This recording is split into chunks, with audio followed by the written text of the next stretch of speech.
اب اللہ تعالیٰ نے دعا کو تو مومن کا ہتھیار کہا ہے، اور دعا ہی ایک ایسی چیز ہے جو انسان کی تقدیر کو بھی بدلنے کی طاقت رکھتی ہے۔ تو دعائیں پورے یقین سے مانگیے آپ، اور حق سے مانگیے کہ اللہ تعالیٰ آپ کو دیں گے، اور آپ کے سب سے زیادہ محبت کرنے والے سے مانگ رہے ہیں تو آپ پوری شدت کے ساتھ، تڑپ کے ساتھ حق سے مانگیے گا، یقین سے مانگیے گا، کبھی شک مت کریے اپنی دعاؤں پر، تبھی جا کر وہ دعائیں قبول ہوتی ہے۔ تو میں پوری کوشش کرتی تھی کہ میں ہر اس جگہ، ہر وہ اس وقت دعا مانگوں جب ہمارے اسلام میں کہا گیا ہے کہ اس وقت دعا مانگو تو ضرور قبول ہوگی ہی، جیسا کہ مرغے کی اذان کے وقت جب بھی مرغا بانگ دیتا ہے تو اس وقت آپ کی دعائیں قبول ہوتی ہے، اور اذان اور نماز کے بیچ کا جو اقامت کا وقت ہوتا ہے اس میں دعائیں قبول ہوتی ہے۔ اور بہت بار میں یہ بھی کوشش کرتی تھی جب بھی میرے ماں باپ کی خدمت کروں، خاص کر کے جب امی کے پیر دباتی تھی میں اس وقت دعائیں کرتی تھی، کوئی بھی چھوٹی نیکی کر دوں اس وقت دعائیں کرتی تھی، اگر کسی پرندے کو دانا بھی ڈال دوں نا تو میں اس وقت دعا کرتی تھی کہ اللہ اس کا اجر تو تو مجھے دینے والا ہی ہے، اگر یہ نیکی تیری بارگاہ میں اگر قبول ہے تو اللہ اس کا بدلہ مجھے آخرت کے دن نہیں، مجھے اس دنیا میں ہی دے دے اور میری زندگی بدل دے۔ تو اس طرح سے میں اپنی چھوٹی چھوٹی نیکیاں ان کا وسیلہ دے کر اللہ تعالیٰ سے میں مانگتی تھی، اور قدم قدم پر میں ذکر کرتی تھی، میں بہت استغفار کرتی تھی، جو میں نے آپ کو میرے لاسٹ 2 ویڈیوز میں بتایا کہ میں استغفر اللہم مغفر لی ولی والدی وللمؤمنین والمؤمنات وللمسلمین والمسلمات، یہ استغفار میں بہت پڑھتی تھی۔ انشاءاللہ میرا ارادہ ہے استغفار پر ویڈیو بنانے کی، اور کیونکہ استغفار کے تو بہت ہی بڑا خزانہ ہے، اس کے اتنے زیادہ فوائد ہے کہ بس سمجھے کہ زندگی بدل کر رکھ دینے والی چیز ہے استغفار۔ تو میں لاحول پڑھتی تھی، استغفار پڑھتی تھی، کلمہ پڑھتی تھی، ہر وہ کام میں نے کیا۔ اس کے بعد اللہ نے زندگی کو جو موڑا ہے نا، میں سچ بتا رہی ہوں، اس وقت جو تانے مجھے ملتے تھے، جس طرح سے مطلب میں تھوڑی سی ہیلدی ہوں، تو میں موٹی نہیں بول سکتی میں کہ بہت موٹی ہوں، بٹ میں ہیلدی ہوں، بچپن سے ہی میں تھوڑی سی تندرست لگتی ہوں، میں دبلی پتلی کانٹے کی طرح نہیں ہوتی کبھی بھی، جتنی بھی ہوں میں ہیلدی لگتی ہوں، چبی لگتی ہوں۔ تو کئی ایسے بہت رشتے آتے ہیں جو یہ کہہ کر چلے جاتے ہیں کہ لڑکی موٹی ہے، لڑکی کی ہائٹ زیادہ نہیں ہے، رنگ صاف نہیں ہے۔ کئی بار کئی لوگوں نے تو میری ناک پر تک انگلی اٹھا دی، کئی لوگوں نے تو یہ کہہ دیا کہ اس کے بال اتنے گھنے نہیں ہیں، تو یہ بیکار کے لوگ۔ تو اس طرح سے کئی رشتے ریجیکٹ ہونے کے بعد اب جب دوسرا رشتہ میرا ٹوٹ گیا تھا، تب اب میرے ماں باپ کے کانوں میں وہ ساری باتیں گونج رہی تھی، خاندان والوں کی الگ باتیں، کسی کی کچھ باتیں، کوئی اپنی طرف سے باتیں جوڑنے لگا، کسی نے کچھ کہہ دیا کہ شاید کسی نے بندش کرا دی اس لیے شادی نہیں ہو رہی ہے، اسی لیے رشتے ٹوٹ رہے ہیں۔ ایک بزرگ نے تو، وہ عورت اتنی بزرگ تھی، اللہ معاف کرے ان کو، وہ ابھی دنیا میں نہیں ہیں، بٹ میں یہاں پر ایک بات میں آپ کو بولوں گی، انہوں نے میری امی سے کہا تھا کہ زیادہ دنوں تک گھر میں بیٹی کا رہنا، مطلب جو ہمارے پیریڈس ہوتے ہیں وہ پیریڈس ہونے کی وجہ سے اگر ہم زیادہ دن 24-25 سال میں اگر جس بھی گھر میں بیٹیاں زیادہ دنوں تک رہ جاتی ہے گھر میں بنا شادی کیے کے، تو وہ بیٹوں کی خوشیوں میں ایک طرح سے پتھر بن جاتی ہے، تو جلد سے جلد بیٹیوں کی شادیاں کرنا پڑے گا، اس لیے پرانے زمانے میں بیٹیوں کو جلدی شادی کر کے ودا کر دیتے تھے۔ تو یہ جو لوگوں کی جو باتیں ہیں نا،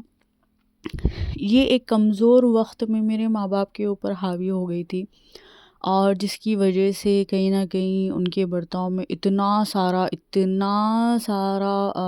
فرق آ گیا تھا کہ گھر میں کوئی بھی مصیبت آؤ تو یہی سمجھا جا رہا تھا کہ میری وجہ سے مصیبت آ رہی ہے، یہی سمجھا جا رہا تھا کہ اس کے گھر میں رہنے سے یہ ساری پریشانیاں ہیں، کچھ بھی ہو جاؤ۔ لاک ڈاؤن ہو گیا، لاک ڈاؤن میں کچھ فائنینشیل کرائسس ہو گئے وہ بھی میری وجہ سے ہو گئے،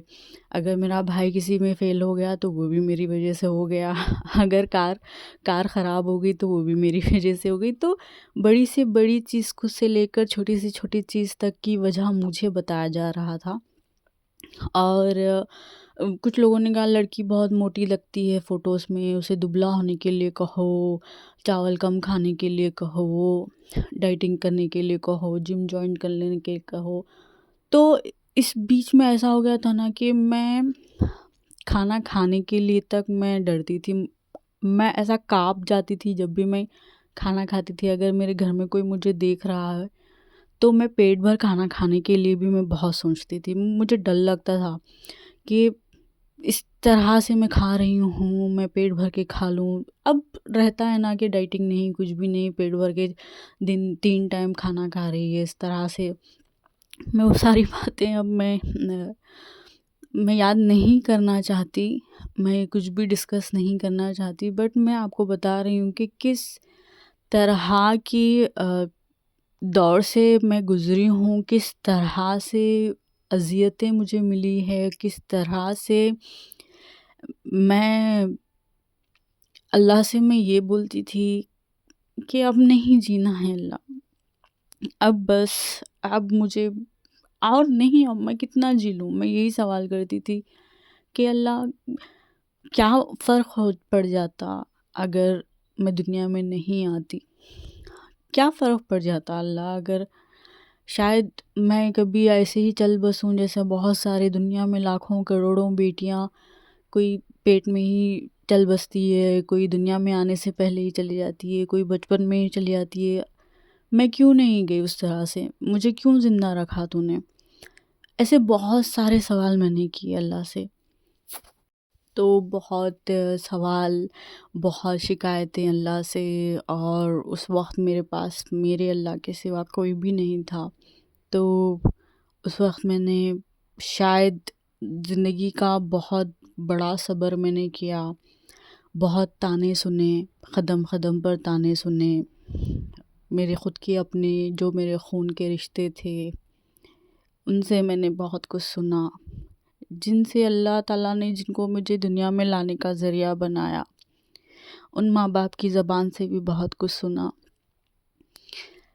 میں نہیں بھول سکتی کچھ بھی، میں وہ وقت کو میں ابھی بھی یاد کرتی ہوں، یا مجھے یاد آ جاتا ہے تو میرے اندر ایک قیامت سی آ جاتی ہے کہ میں انتظار کرتی ہوں کہ آخرت کا،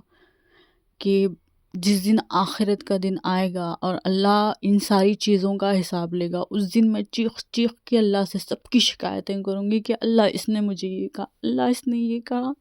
اللہ اس نے یہ کہا۔ اور جو